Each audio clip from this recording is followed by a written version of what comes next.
Open for questions.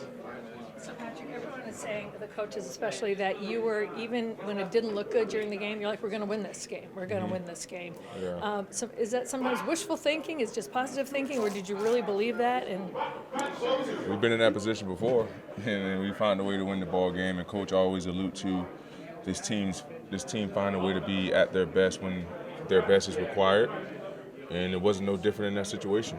Just finding a way to have guys look at each other, believe, and lean on one another to try to find and dig ourselves out of that hole that we were in, and we finally got out of it and came out on top. But I'm always a positive guy. No matter what the situation is, I'm always trying to encourage my teammates.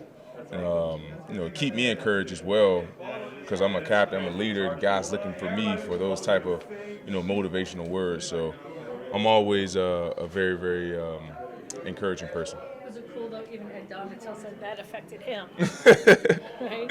Yeah, man. Coach Ed. Ed has a great relationship with his players, his coaching staff, and he's a guy that enjoy and love the process. And not only that, he loves how close we are as a team, because he knows and understands. That takes you a long way, and that the memories that you're able to create throughout a season like this, that can last a lifetime. Pat, I guess building off that, like today in his press conference, Coach Dontel was like, I like talking about the defense, obviously, but like this team is so impressive. Yeah. And is that just part of it? Because it seems like even the coaches, players, whoever, it's not really talking about one phase, it's the team. Yeah, it's always team mindset around here. Coaches always talking about our way, our process. That's all affected by a team effort.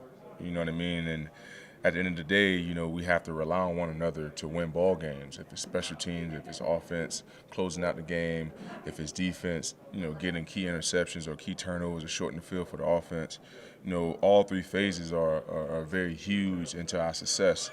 And how close, all three units are is just, you don't see that very often. It's this team as a whole, you're think, we was just literally just one band. It's not like offensive guys hanging out with the offensive guys, defensive guys hanging out with the defensive guys. It's just one big collective group of guys wanting to know one another.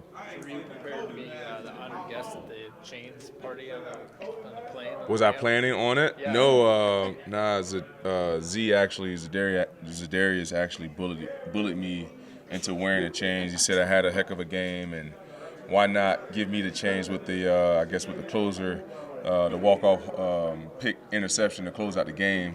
He was like, you got to do it. First I denied him about 5 or 6 times. I was like, all right, I'll do it. Was Kirk happy to sort of take a break? I think Kirk was, actually, because I know we was brainstorming, trying to find a way how we could up the level from him, from the shirt off, and we was kind of stuck, so, and it ended up falling back on me. You said you're not the kind of guy that even buys chains, right? 'Cause No, you got girls that exactly. you got to pay for, right? Exactly. I have no chains. I have to save my money for the diamond earrings and the weddings I have to take care of when they get older. Hey, just talk about Dak Prescott and the threat he is. Dak is a very, very exceptional quarterback in this league. His track record speaks for itself. You can just tell that he's happy to be back on the field. The offense looking like they're starting to catch their stride. Ever since he got back into the lineup, we have to do a good job of making sure we take away those deep shots. We understand this is a run-first team, but they thrive off play actions and boots. So we have to make sure that we knock out the run and try to limit those big plays that they like to take down the field. So Dak can make all the throws. These guys got talent all over the field. Offensive line's very big, strong, agile. Two good bats. I'm thinking that we'll see Ezekiel back this week. CeeDee Lamb speaks for itself. Gallup is coming along as well. So this is going to be a very tough challenge for us. So I think it's a challenge that we're ready for, and I can't wait to see what the outcome's going to be. At what point, as you saw Duke Shelley make the play that he did, I guess what did you think of it, and what went through your mind in terms of just all the work he's put in that no one else has seen? Yeah, I mean, I think Duke got here after week 2, if I'm not mistaken. I can't remember when exactly he got here, but I remember, Duke when he was with the Bears back in the day, and we had the opportunity to play those guys. But like you said, Duke has been working extremely hard, since he's gotten here. He's a guy that understands the scheme, played with Ed. When Coach Ed was with Chicago, and he's a guy that understands ball. He's a fourth quarter got thrown right in the fire. And I think it was overtime actually. No, yeah, overtime. He got thrown in overtime. First play he's in, he got to go make a play. So that just goes to show that he's a guy that's always ready, a guy that believe in himself, and also that's ready for whenever his number is called, he's ready to go in there and make a play.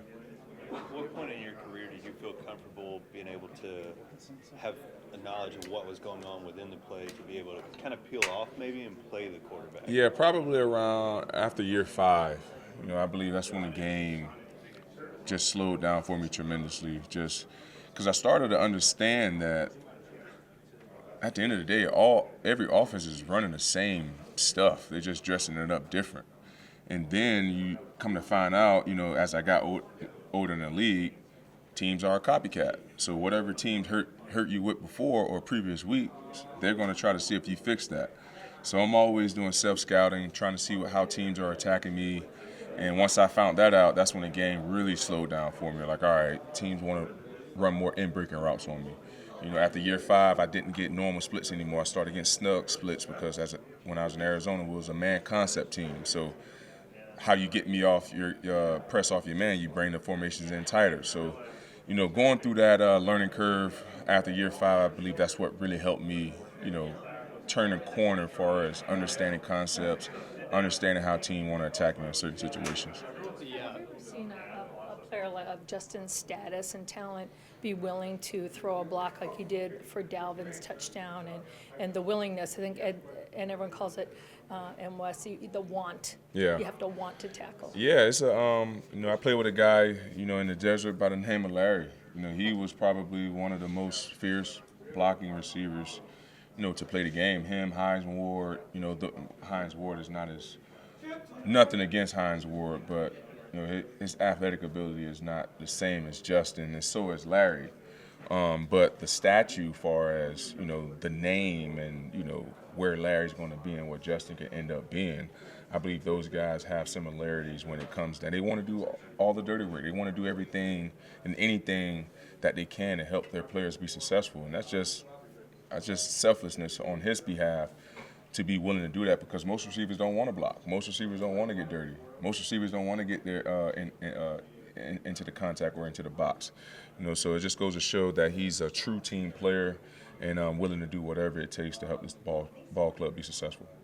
How advantageous is this stretch? 3 straight home games, 6 straight indoors, as you guys maybe think about the 1 seed and seeing what Washington did to Philadelphia the other night? Only thing that we can worry about is, Dallas at this point, and after Dallas, New England. You can't worry about what Philly's doing. We have our own problems, here in Minnesota, which is the Dallas Cowboys right now. So our main goal and main object is to go 1-0 after each and every week, and at the end of the season, see where it lands us. You ever had 2 interceptions in the end zone? I have in the Pro Bowl. I guess I wasn't watching that one. Yeah. But I guess that don't count. But in the regular game, no, I did not have 2 interceptions in the end zone. Patrick, what is it about Darius's personality that he gets Kirk out of his shirt, he bullies a guy like you? I mean, what is it about his personality that you guys do whatever he's telling you? I think it's his stature and the demeanor of his voice. I think he's very terrifying. It's just, you can't say no to him. Like, all right, sir, yes, gotcha. Good? All right, guys.